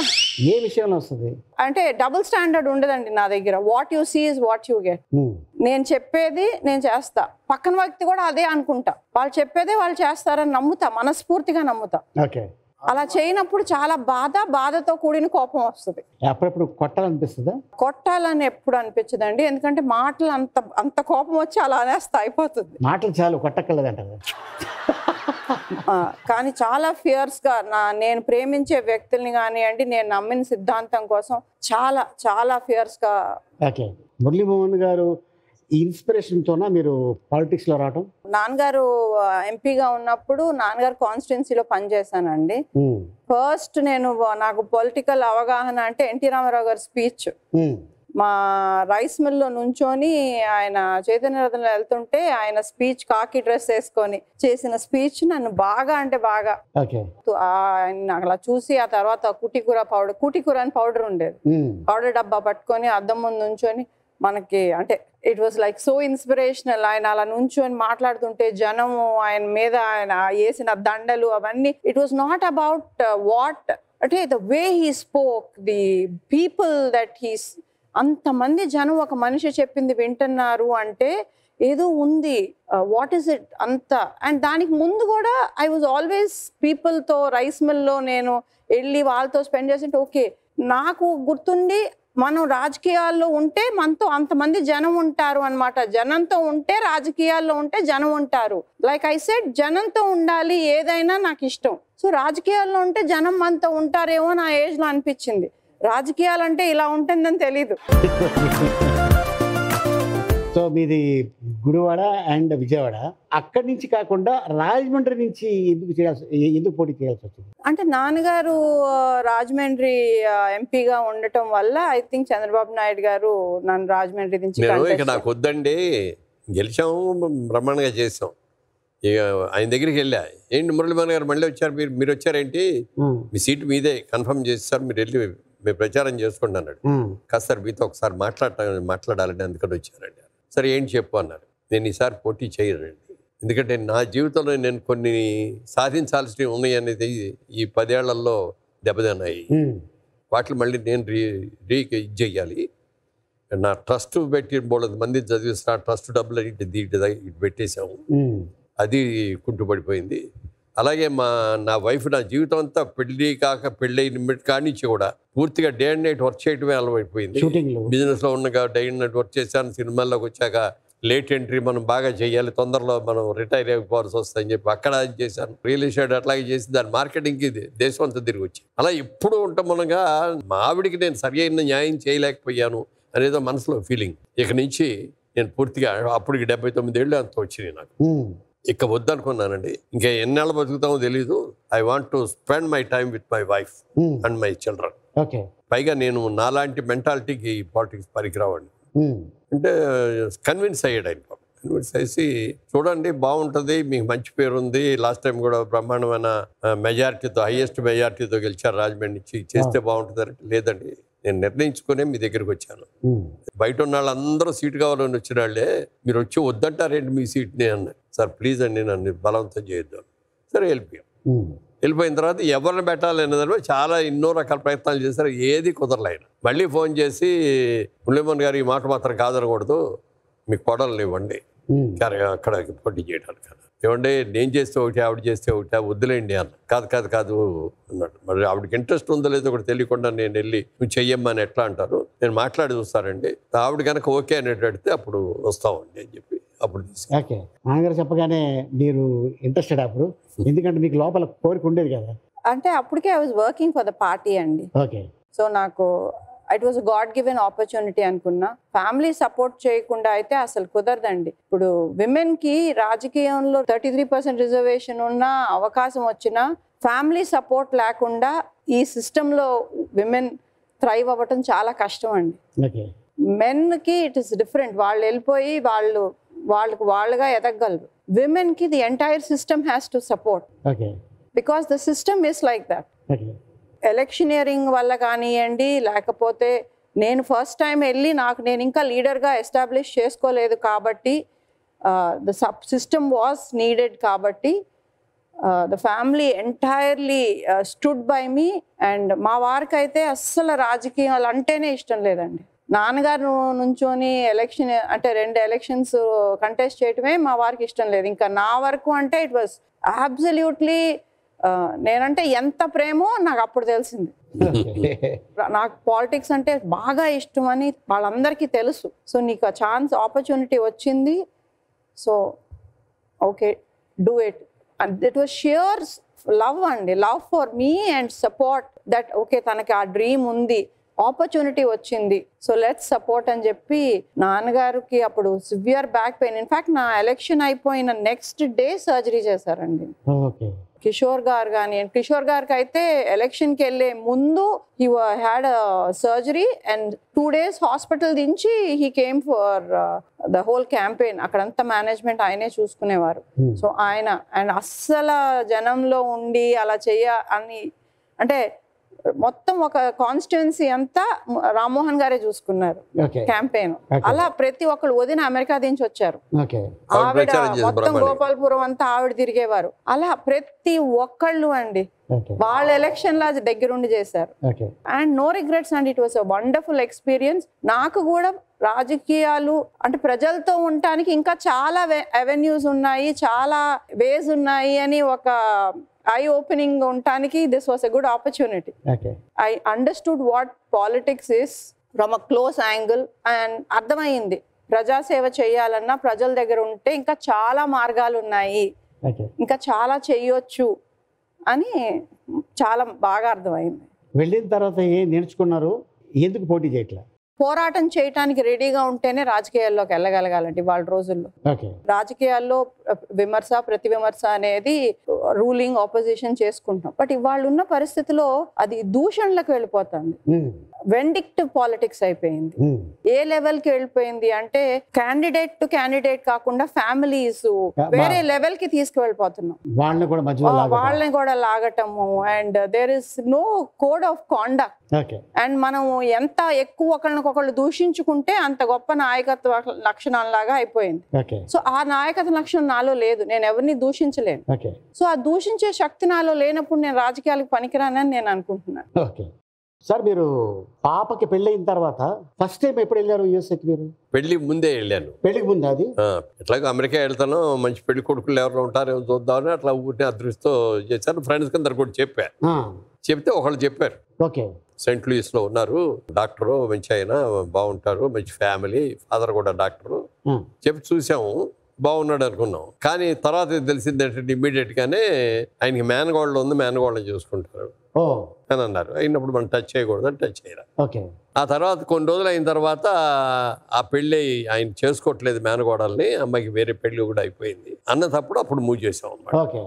ఏ ఇయర్ లో మ్యారేజ్? 90లో మళ్ళీ వెళ్ళారు అమెరికాకి. ఇక అక్కడి నుంచి ఎవ్రీ ఇయర్ వెళ్తారు. 90లో వెళ్ళినప్పుడు మీకు విషయం తెలుసా, ఒక షాపింగ్ మాల్కి వెళ్ళారు. అదే మీ వదిన గారు వెళ్తే ఒక ఆయన వచ్చి మీ వదిన గారితో మీ father same ditto actor Murali Mohan Rao ఉన్నారే అన్నానంట. అనగానే ఆయనేనండి ఈయన. మీ రియాక్షన్ ఏంటి అక్కడ? మా అమ్మాయి వాళ్ళు అక్కడ ఉన్నా కూడా నేను పలానా మురళీమోహన్ గారి కూతుర్ని, లేకపోతే ఎన్టీ రామారావు మనోరాలు కూడా ఉంది అక్కడ. ఎన్టీ రామారావు మనోరాలు వీళ్ళు ఎవరు చెప్పుకోరు అక్కడ. ఒకసారి ఎవరో ఫ్రెండ్స్ వచ్చారు వాళ్ళ ఇంటికి, చాలా చిన్న ఫ్రేమ్ తో ఫోటో ఉంది, మేమందరం కలిసి దిగింది. ఆ ఫోటోలో చూస్తామో ఇక్కడ మురళీమోహన్ గారు, మీకు కూడా తెలుసా మురళీమోహన్ గారు? తెలుసండి అన్నారు. మరి చాలా ఫేవరెట్ అండి, మీకేమైనా బంధుత్వమా అంది. అవునండి అని. ఏంటి బంధుత్వం అంటే మా నాన్నగారు అండి. అదేంటండి మరి ఇన్నాళ్ళు బట్టి చెప్పకుండా ఇన్నేళ్ళు అయింది కలుస్తున్నాం మనం, ఎప్పుడూ చెప్పలేదు అని. అట్లా వాళ్ళకాళ్ళు ఇండివిజువల్గా పెరిగి ఇది అవ్వాలని అనుకున్నారు తప్ప మా నాన్నగారు ఇంత గొప్ప, మా తాతగారు ఇంత గొప్ప అని చెప్పుకోవాలి ఎప్పుడు అనుకో. అది అప్పటి నుంచి తెలుసు వాళ్ళ మెంటాలిటీ ఏమిటి అనేది. సో అట్లాగా ఇప్పుడు నాన్నగారిని పిలుస్తారు, అత్తమ్మని ఏమని పిలుస్తారు? అమ్మ. ఎలా ఉంటుంది బాండింగ్? అమ్మ ఇస్ అమ్మ and she is the pillar, the foundation for this family అండి. ఓకే. మేమందరం ఇలా ఉన్నామంటే ఆవిడ. ఓకే. ఎక్కడన్నా ఎవరన్నా కొంచెం డిస్టర్బ్ అయినా లైక్ ఏదన్నా విషయంలో మళ్ళీ ఇన్స్టేట్ అంటే స్ట్రాంగ్ అవ్వటానికి మళ్ళీ ఆవిడే కారణం. సలహాలు ఇస్తుంది. నన్ను పెళ్లి చేసుకున్నప్పుడు ఎలా ఉందో ఇవాటికి కూడా అదే మామూలు కాటన్ బట్టలు, మామూలు బట్టలే ఉంటుంది. ఒంటి మీద వెళ్ళి చూస్తే నగలు ఉండవు, ఏముండవు. ఒక రోజున ఫిల్మ్ నగర్లో ఇంట్లో ఉండగా మొక్కలు నీళ్లు పోసుకుంటే వస్తారు కదా యాత్రికులు, టూరిస్టులు, వాళ్ళు వచ్చి మురళీమోహన్ గారు చూడాలి అంటున్నారు, ఆయన పూజ చేసుకుంటున్నారండి, పావుగంట ఆగితే వస్తారండి అనేది చెప్పారు. ఇక వాళ్ళు ఏదో ఒకటి మాట్లాడాలి కదా, మీరేంటి ఇంట్లో పని మనిషి అని ఏదో అడిగారు. కాదండి అని. మురళీమోహన్ గారు అమ్మగారా మీరు అన్నారు. కాదండి అన్నారు. మరి ఎవరు మీరు అన్నారు. వాళ్ళ అబ్బాయికి అమ్మగారినండి. నీకంటే మనం వచ్చే వంట మంచి బట్టలు వేసుకుంటుంది, అసలు వేసుకోవచ్చు కదా, కొంచెం ఉన్న నగల ఇవన్నీ పెట్టుకోవచ్చు కదా, ఏదైనా ఫంక్షన్కి వెళ్ళేటప్పుడు ఇవన్నీ నేను భరించలేనండి. సో సింపుల్ వాటికి కూడా, కానీ మంచి సలహాలు ఇస్తాను. ఏదైనా ఆవిడకి ఉన్నంత అవగాహన, పరిజ్ఞానం. షీ రీడ్స్, ఎంత చదువుతారోనండి, అన్ని సబ్జెక్ట్స్ బుక్స్ చదువుతారు. Bhagavad Gita, Ramayanam, I think even Quran, మొత్తం అన్ని చదివి ఉంటారండి ఆవిడ. బైబిల్, ప్రతి దాంట్లో ప్రతిదీ చెప్తారు. అగ్రికల్చర్, ఆర్గానిక్ అగ్రికల్చర్ లో ప్రతిదీ చెప్తారు. అండ్ సెన్స్ ఆఫ్ హ్యూమర్ అయితే ఎంత సెన్స్ ఆఫ్ హ్యూమరో. ఎవరి మీద ఉంటుంది సెన్స్ ఆఫ్ హ్యూమర్ అది? వీళ్ళు వాళ్ళని ఉండదు. నాన్నగారు మొదలుపెట్టి నా మీద గాడిదించి నన్ను వాళ్ళ అబ్బాయిని ఏమనరండి, బాబు మీద తప్ప ప్రతి వాళ్ళ మీద జోకులు ఉంటాయి. నా మీద మరీ ఎక్కువ. నాన్నగారి మీద అయితే మాక్సిమం నాన్నగారే అనమాట. నా పెళ్ళైన కొత్తలో ఇది మా ఇంట్లో నాన్నగారు మాలేసుకుంటే చాలా నిష్టగా, అంటే ఎట్లా అంటే మమ్మల్ని ముగ్గురు ఆడపిల్లల్ని తీసుకెళ్ళి మా తాతగారి ఇంట్లో వదిలేసి వచ్చేవారు. ఆ 40 days ఉండకూడదు అని అంత నిష్టగా ఆ ఎక్స్ట్రీమ్ చేసేవారు. ఇక్కడికి వచ్చిన తర్వాత అమ్మని అడిగాను, అమ్మ ఇప్పుడు నాన్నగారు మాలేసుకుంటున్నారంటే గిన్నెలు అవి మార్చరా అన్న. నేను గిన్నెలు మారుస్తాను, పేగులు మరీ అన్నారు. పేగులు నేను అర్థం కాల. అంటే ఆ గిన్నెలేం పాపం చేసి నేను అట్లీస్ట్ సబ్బేసి రోజు తోముకుంటున్నావు, మనమేమో నిన్నటి వరకు నీసు తిన్నావు, నువ్వు నీసు తిన్న పేగులు ఏం చేసుకుంటావు, గిన్నెలు మారుస్తాం వల్ల ఏం అవ్వదమ్మా, చేసేటప్పుడు నిష్టగా చేస్తే చాలు అన్నారు. బట్ ఆవిడ చెప్పేది ఎంత లైట్ గా అట్లా తల కూడా ఎత్తకుండా అలా చెప్తారనమాట, లోతుగా ఆలోచించి చెప్తారు. ఎవరో మీతో మాట్లాడతారంట, చూస్తారా ఒకసారి బాబు వీడియో ప్లీజ్. మా అబ్బాయి రూపుని చాలా ప్రభావం తీసుకుంటాడు. చూసారా ఎంత సింపుల్ గా ఉందో. చాలా స్నేహశీలి, అందరితోనూ కలిసిపోతుంది, చాలా సముద్రాలు. ఏ పని మొదలుపెట్టినా 100% పూర్తయ్యే వరకు, దాని అంతు చూసే వరకు వదిలిపెట్టు. మగవాడు కూడా కొంచెం బాగా పట్టుదల ఉన్నాడు, ఏ విషయమైనా సైలెంట్గా చేయగలడు, ఎక్స్పోజర్ లేకుండా. మేము ఇప్పుడు దెబ్బలాడుకొని కానీ ఒకళ్ళొకళ్ళు మాట్లాడుకొని కానీ చెడుగా ఎవరి దగ్గర మేము ఏ విషయాలు కూడా కలహంగా మాట్లాడుకోవడం కానీ అన్నీ మాకు తెలియదు. ఐకమత్యంగా ఉంటాం, ఏ విషయంకైనా కలిసి ఆలోచిస్తాం. ఇంటికి సంబంధించిన ఏ విషయమైనా తను నన్ను అడుగుతున్న సలహా, నేను తను అడుగుతా సలహా. ఎందుకంటే దాన్ని మోడర్న్, నేను ఓల్డ్. రెండింటికి సమన్వయం కుదరాలంటే కలిసి మాట్లాడుకోవాలి కదా. జీవితంలో చాలా దశలు చూశాను, నాకు ఎటువంటి కోరికలు లేవు. నేను ఎప్పుడు నా పద్ధతులు దాటి నేను ఏది కోరుకోను, కాబట్టి నాకు ఎప్పుడు ఏ కోరిక తెరలేదని అనుకుంటా. కలిసినప్పుడల్లా సరదాగా కబుర్లు చెప్పుకుంటే గలగల మాట్లాడుకుంటా ముగ్గురు ఆడవాళ్ళు కలిసి ఒక చోట అసెంబ్లీ అవుతాము, మనవరాలతో సహా. మా ఇంట్లో మా వారు నా కొడుకు కలిసి టీవీ కదుపుతాం. మీకు పాప కదా? ఎస్ అండి. తను ఏం చేస్తుంది? రాగా షీ జస్ట్ ISBలో పోస్ట్ గ్రాడ్యుయేషన్ ఫినిష్ చేసింది, నాతోనే పనిచేస్తుంది నా కంపెనీలో. మొత్తం ఫ్యామిలీ మొత్తం ఇదే బిజినెస్ లో ఉన్నారు. కూతురు పుట్టాం కానీ మా ఇంట్లో మా ఫ్యామిలీలో అందరికీ కూడా ముందు కూతురే. ఓకే. మా ఫ్యామిలీలో కానీ వీళ్ళ ఫ్యామిలీ కానీ ఎవరైనా మళ్ళీ కొడుకు పుడతాడు వారసుడు అని అనుకుంటా ఎదురు చూస్తాను. ఓ రోజున ఎప్పుడో చల్లగా చెప్పారు కౌరు, ఇంకెవరు పుట్టరు ఒకటే కూతురు అని. ఆపరేషన్ చేయించేసుకున్నాను. నాకు కూతురు కావాలి అనుకున్నా, కూతురు పుట్టింది, ఇక చాలు అనుకున్నాను. ఓకే. ఇప్పుడు మీరు మీ ఫ్యామిలీ మెంబర్స్ కాకుండా ఎప్పుడైనా వీళ్ళతోటి నేను షేర్ చేసుకోవాలి అనుకునే ఎవరైనా ఫ్రెండ్స్ ఉన్నారా మీకు? నాకు మాది కిట్టి పార్టీ ఒకటి ఉందండి, 2 కిట్టీలు ఉన్నాయి. దాంట్లో అందరూ కూడా చాలా లైట్ మైండెడ్ మంచి వాళ్ళు అందరూ కూడా. కొడ శివప్రసాద్ గారు కూడా అందులో మెంబర్ ఆ రోజుల్లో. అందులో అందరూ ఫ్రెండ్స్ అందరూ కూడా ఫ్యామిలీ మెంబర్స్ లాగా ఫీల్ అవుతాం మేము. చాలా ఒకళ్ళ మీద ఒకళ్ళు జోకులు వేసుకుంటాం, అందరూ సరదాగా ఉంటాం.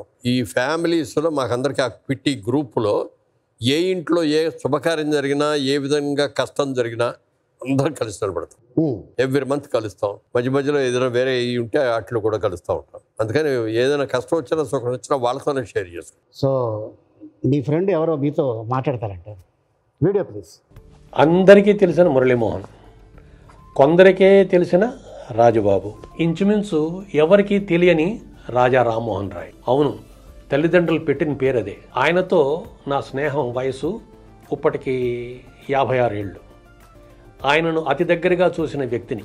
నాకు మురళీమోహన్ గారు తెలుసు అని ప్రత్యేకంగా ఎవరితో చెప్పను, కానీ చెప్పవలసి వస్తే గర్వంగా అనిపిస్తుంది. మురళీమోహన్ అనగానే చాలామందికి తట్టేది సినీ నటుడుగా, కానీ ఆయన సామాజిక సేవ 1000 మందికి పైగా విద్యార్థుల్ని డాక్టర్లు ఇంజనీర్లుగా చేస్తున్న విషయం చాలామందికి తెలియకపోతే దానికి ఆయనే కారకుడు. ఆయన చెప్పరు, మరి ఎవరిని చెప్పనివ్వరు. అది పబ్లిసిటీ కాదు, మరి కొందరికి ఇన్స్పిరేషన్ అని చెప్పి ఒప్పించాలి. ఆ మధ్య ఒకసారి ఆయన స్వస్థలం చాటుపారు తీసుకెళ్లారు నన్ను. తాతల నాటి ఇల్లు ఎంతో ఖర్చుతో బాగు చేయించారు.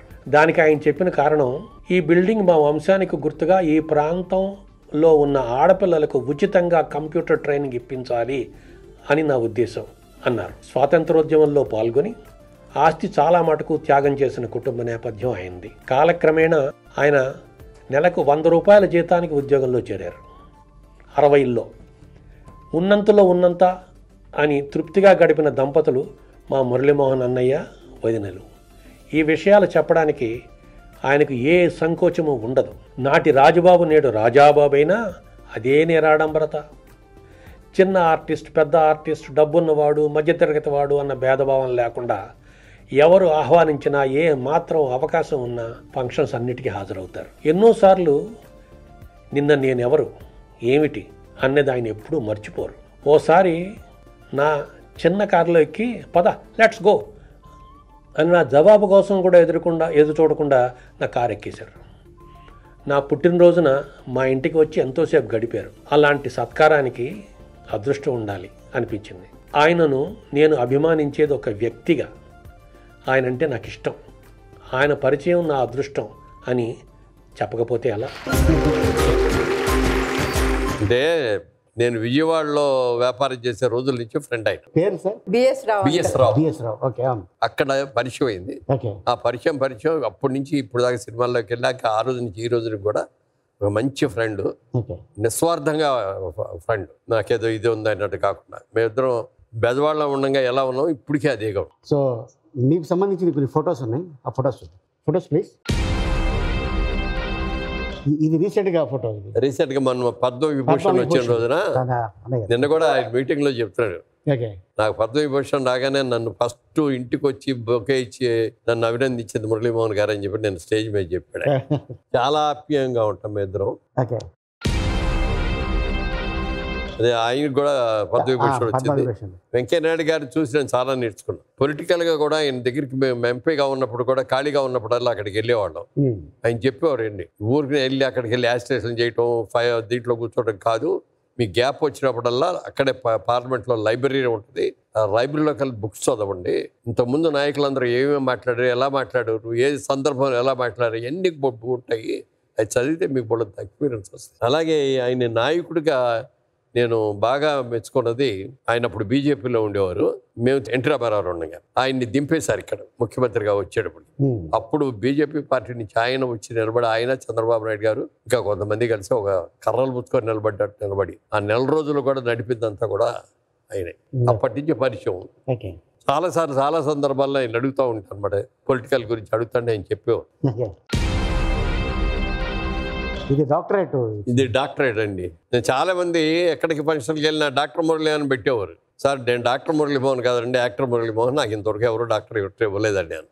ఈ నెలలో రాలా నాకు, వీళ్ళు ఇచ్చారు. మా పేరెంట్స్, నాకు జన్మనిచ్చిన నా తల్లి తండ్రి. నాన్నగారేమో 96 ఏళ్ళు బతికారండి, అమ్మగారేమో 100 ఏళ్ళు బతికారు. నాన్నగారి మీద మదర్ ఇన్ఫ్లుయెన్స్ చాలా ఎక్కువ ఉందండి. నాన్నగారికి మదర్ బాగా క్లోజ్. కానీ నేను నా ఇన్ని ఇయర్స్ లో నాన్నగారిని ఏడవటం నేను ఒకసారే చూసాను. తాతగారు పోయినప్పుడు అంత అటాచ్మెంట్ తాతగారికి నాన్నగారి పట్ల. ఆయన భోజనం కూడా ఇంట్లో నాన్నగారు వస్తే వీలైనంత వరకు నాన్నగారు ఉన్నప్పుడే భోజనం చేయటం కానీ ఏదైనా బాగా ఇష్టం నాన్నగారు అంటే ఆయనకి. ఫ్యామిలీ, మా తమ్ముడు ఫ్యామిలీ, మా కోసాని నివాస్ ఫ్యామిలీ. ఈ లాస్ట్ మీ పక్కన ఉన్న అబ్బాయి, వాళ్ళ అబ్బాయి కోసాని రావు. మధ్యలో ఉంది రాము. మధ్యలో ఉంది రాము, పక్కన కిషోర్ గారు. ఈ పక్కన ఉన్నదేమో మొన్న మా మనవరాలు పెళ్లి చేసుకున్న పెళ్లి కొడుకు. ఈ అమ్మాయి మొన్న పెళ్లి చేసుకున్న అమ్మాయి మా మనవరాలు. పక్కన ఉన్నదేమో కిషోర్ గారి వైఫ్, ఇది నా వైఫ్, ఇది మా సిస్టర్ ఆవిడ భరద్వాజ్ గారి వైఫ్. ఇది మా బాబు ఇంట్లో ఇక్కడ ఉంది రూప, రాగా. సూపర్. నీ గురించి కూడా గుర్తు చేసుకుంటాను నేను ఎప్పుడు కూడా. చాలాసార్లు దుబాయ్ కూడా తీసుకెళ్ళానమ్మా. దుబాయ్ తీసుకెళ్ళినప్పుడు ఆ రోజున అయిపోయింది ప్రోగ్రాం, అందరూ ఏదో డబ్బులతో ఏదో కోరుకుంటున్నాం. ఈయన అన్న ఒకటే మాట్లాడాడు, ఏమంటే మా అమ్మ అంటే నాకు చాలా ఇష్టం అండి, మా అమ్మకి పెద్ద నాకు కొనాలని నాకు కోరికండి, ఇవాళ వెళ్దాం నాతో పాటు రండి సార్, తీసుకొని సెలెక్ట్ చేద్దరు కానండి. వెళ్ళి కొంటే అక్కడ బంగారం తెచ్చి అసలు అది ఎంత ఆనందపడిపోయాడో. వాళ్ళ అమ్మగారు మెడలో వేసిన తర్వాత అసలు చెప్పడానికి జనంలో మర్చిపోయాడు ఆయన. నాకు కూడా ఇన్సిడెంట్ అలాగే గుర్తుంటుంది. ఆ అమ్మ ఎప్పుడు మీ గురించి చెప్పేది, అంటే మీ మూవీస్ చూస్తున్నా లేకపోతే యూట్యూబ్లో ఏమైనా వీడియోస్ వచ్చినా ఆవిడికి మీ గురించి బాగా నచ్చిన విషయం the way you take care, అంటే మీరు మీ ఫ్యామిలీని మొత్తం ఎలా కలుపుకొని మీ అమ్మగారిని ఎలా చూసుకున్నారు, మీరు ఎలా అందరినీ చూసుకుంటారు, మీ మిస్సెస్ ఫ్యామిలీని మొత్తం ఎలా ఒక బాగా బాధ్యతగా ఉంటారు, అవన్నీ ఆవిడకి బాగా నచ్చిన విషయం అండి. Thank you so much. Thank you sir. Thank you Rupa garu. మనం ఫైనల్గా ఇది ఎండ్ చేసే లోపల ఒకసారి మీకు సంబంధించిన ఫొటోస్ చూద్దాం. Photos please. బీజేపీ అది విజిపి గోల్డెన్ బీచ్. ఎందుకంటే ఆ కాళ్ళు నాకు సాంగులు చేసేటప్పుడు స్క్రీన్ మీద చూసి మోడలింగ్ అనేది. అవును, ఐ యూస్ టు కాలేజ్ లో చదువుకుంటున్న రోజుల్లో అప్పుడు I use to model. Mummy daddy. Prasad గారు కూడా పెద్ద ప్రొడ్యూసర్ అండి. విశ్వశాంతి అని రామారావు, ఎన్టీ రామారావుతో చాలా సినిమాలు తీశారు. ఈయన అప్పుడు ఎగ్జిక్యూటివ్ ప్రొడ్యూసర్గా ఉండేవారు. విశ్వేశ్వరరావు గారి సన్నిల్ అనమాట. వీళ్ళ అమ్మగారు విశ్వేశ్వరరావు గారి పెద్ద కూతురు, వీళ్ళ రెండో కూతురేమో ఎన్టీ రామారావు కోళ్ళు. మోహన్ కోస్ అని కెమెరామెన్ ఉన్నారు కదా, మోహన్ కృష్ణ వైఫ్.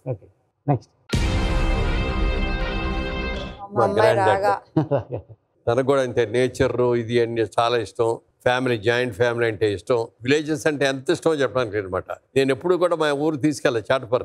నాకు అప్పుడు ప్రతిసారి అడిగేది, మా ఎవరు లేరు ఇప్పుడు ఆ ఊళ్ళో, ఎవరూ లేదు, ఎందుకు ఇల్లు కూడా సరిగ్గా లేదు, వద్దులే అని. కాదు ఏమైనా సరే నన్ను తీసుకండి ఈసారి, రాకపోతే మాత్రం ఈసారి మీది ఏ ఊరు అంటే చాటపర్ అని చెప్పను, మాది హైదరాబాద్ అని చెప్తాను. ఆవిడ కోసం బాగు చేయించుకుంటాను. ఇల్లు పల్లెటూళ్ళు ఇవన్నీ అంటే చాలా ఇష్టం. ఓకే, నేను ఒక బ్రేకింగ్ న్యూస్ విన్నాను, అది నిజమేనా రాగా విషయంలో? ఏ న్యూస్ విన్నారండి? ఏదో శుభవార్త విన్నాను, అది ఎంతవరకు నిజం? అది రాగది పెళ్లి కుదిరిందండి. పెళ్లి కుదిరింది త్వరలో, ఇయర్ ఎండ్ లో. పెళ్లి కొడుకు ఇండస్ట్రీకి సంబంధించేనండి. చీరవాడి గారు అబ్బాయి శ్రీసింహ అని హీరో. సింహ రాగా ఈ సంవత్సరంలో బిగినింగ్ లోనే మా అమ్మాయి గారి కూతురు అయింది. అమ్మాయి కూతురు, అబ్బాయి కూతురు, ఇద్దరు మనవరాలది ఒకే సంవత్సరం. ఆల్ ది బెస్ట్ అండి. నెక్స్ట్ ఇది నేను బీఫామ్ తీసుకున్నప్పుడు one of my favourite pictures. ఆశిస్తా. ఇప్పుడు మీకు నేను 2 ఐటమ్స్ చూపిస్తా. అది ఈ రోజు నుంచి మీరు తినకూడదు. తినకూడదు. ఓకే, మాట తప్పకూడదు. మరి చాలా ఇష్టమైన అయితే మరి మాట తప్పాల్సి వస్తుంది. తీసుకురండి అమ్మది. రెడీయా? మరి రెడీ. మాట ఇచ్చారు, మరి తప్పకూడదు. ఎందుకు నేను తీయడం, మీరే ఈ వద్దంటే అట్లా ఇది చాలా ఇష్టం. నిమ్మకాయ ప్రతి దాంట్లోనూ నిమ్మకాయ పిండుకుంటాను. ఉప్మా జనం పిండుకుంటాను. టమాటో కూడా నాకు ప్రతి ఐటంలోనూ టమాటో కావాలని కోరుకుంటాను. ఈ రెండింటి మొదట్లో నేను కుదరదు. ఎందుకంటే మా బాబాళ్ళు కూడా నవ్వుతారు, ఎందుకు నాన్నగారు పుల్లగానే ఉంది, ఎందుకు పిండుకోండి. పెట్టగలరా, అది మంచిది, హెల్త్కి 2 కూడా మంచివి. అందుకని మా ఆలీకే ఇచ్చిన మాట కాబట్టి తప్పిన పర్లేదు. లేదులేండి, ఎందుకంటే ఇది లేకపోతే కూర ఉండదు. అదే కదా, మటన్ తినాలన్నా, నాటుకోడి తినాలన్నా, ఫిష్ తినాలన్నా, స్టార్ హోటల్కి వెళ్ళినా, చిన్న హోటల్కి వెళ్ళినా ఇది మాత్రం కంపల్సరీ. ఇది లేకుండా ఉండదు. దీనికి ఒక్కొక్కసారి డిమాండ్ వస్తుంది, కిలో 200, 300 అండి. అవును, దీనికి ఒక్కొక్కసారి డిమాండ్ అసలు ఉండదు, రోడ్డు మీద పారేస్తారు. Okay, thank you sir. Thank you Rupa garu. Thank you so much. మా ఫ్రెండ్ రాముని అడిగాను చెప్పండి. Thank you audience. మళ్ళీ వచ్చే వారం ఎపిసోడ్లో కలుసుకుందాం. టిల్ దెన్ గుడ్ నైట్, శుభరాత్రి, శబ్బక్కాయ్. జనరల్గా నేను అనుకుంటా కదరా, అంటే మైండ్కి ఏమైనా క్రియేటివ్ థాట్స్ వస్తాయి కదా, అవి ఇట్లా అనుకుంటా అట్లా జరిగిపోతారా? అది అలా జరిగిపోతుంది అంతే కాదురా, అది అయ్యేంత వరకు నువ్వు జనాలు కాబట్టి జరుగుతుంది.